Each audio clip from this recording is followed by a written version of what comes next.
Hi, I'm Dr. Mike Glassmeyer from First Impressions Family Dentistry in Antioch, Tennessee, and today we'll be discussing how porcelain veneers are repaired. Typically for a porcelain fracture or repair, it's oftentimes recommended that the porcelain veneer be completely redone or reperformed by the dentist. A veneer is a facing or coping that is slid over the front of the tooth to help provide an aesthetic demand of a patient.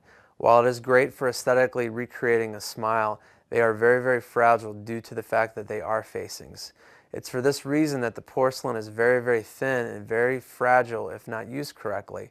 Forces such as biting and chewing and grinding cause the veneers to be more susceptible to fracture.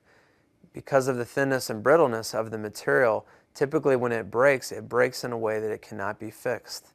This further warrants needing the veneer to be replaced.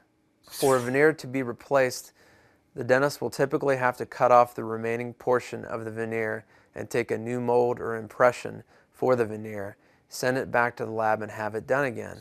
Once that new veneer has been placed, it's also important to assess the source of the fracture to make sure that the patient is not a grinder, as grinding and clenching will cause predisposed fractures of veneers.